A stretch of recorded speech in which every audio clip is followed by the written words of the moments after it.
ఉన్నాను. ఎన్నికలు సమీపిస్తున్న కొద్దీ కర్నూలు జిల్లాలో రాజకీయాలు వేడి పుట్టిస్తున్నాయి. నేతల మధ్య మాటల యుద్ధం తారాస్థాయికి చేరుతోంది. టీడీపీ నుంచి కర్నూలు అసెంబ్లీ సీటు ఆశిస్తున్న ఇద్దరు నేతలు కొత్త ప్రతిపాదనను తెరపైకి తెచ్చారు. దీని ద్వారా తమకు సీటు రాకపోయినా పర్వాలేదు, కానీ ప్రత్యర్థికి మాత్రం రాకూడదని గట్టిగా కోరుకుంటున్నారు. కర్నూలు సీటు లోకేష్ కు ఇమ్మని ఎస్వి మోహన్ రెడ్డి అంటుంటే, మాకు వద్దు మీకు వద్దు అంటోంది టీజీ ఫ్యామిలీ. లోకేష్ బాబు గారు వచ్చి కర్నూలులో కంటెస్ట్ చేస్తే ఎక్కడ సీటు కూడా అడగను. లోకేష్ బాబు గారి కోసం పనిచేస్తాను. భారీ మెజార్టీతో గెలిపించేదానికి లోకేష్ బాబు గారి కోసం పనిచేస్తాను. నేనే కాదు, నా కుటుంబ సభ్యులు, నాతో పాటు ఉన్నటువంటి నాయకులు, కార్యకర్తలు అందరం కూడా. ఇప్పుడు మన చంద్రబాబు గారు కర్నూలు నుంచి పోటీ చేస్తే మేము కర్నూలులో 75,000 మెజారిటీ ఇప్పించగలుగుతాము. ఆ శక్తి మాకుంది.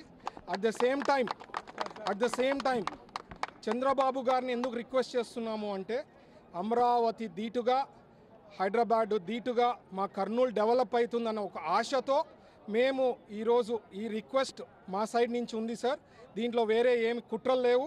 We are just requesting you 14 seats assembly seats, Telugu Desam party assembly seats మేము పోరాడి TGV family we will work hard towards getting all the 14 seats for Telugu Desam party.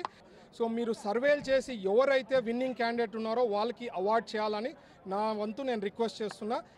Telugu Desam party Mohan Reddy ఆస్తి కాదు, వాళ్ళ తండ్రి ఆస్తి కాదు. అలాగే తెలుగుదేశం పార్టీ నా ఆస్తి కాదు, నా కొడుకు ఆస్తి కాదు. ఇది ప్రజలు, తెలుగుదేశం ఓటర్లు, తెలుగుదేశం పార్టీకి చెందిన ఓటర్ల ఆస్తి. అధినాయకుడు చంద్రబాబు గారు సర్వే చేయించి ఎవరికి మెజారిటీ ఉంటుంది వారికి ఇవ్వటం ఆనవాయితీ కాన్స్టిట్యున్సీ. ఇక్కడ సెల్ఫ్ డిక్లరేషన్, నేనే అభ్యర్థినని నిన్న డిక్లేర్ చేసుకున్నారు. ఈరోజు ఇంకో డైలాగ్ పెట్టాడు.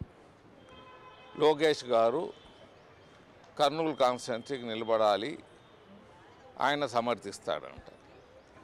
ఆయన ఒక్కటే సమర్థిస్తే లోకేష్ గారికి కాదు అది.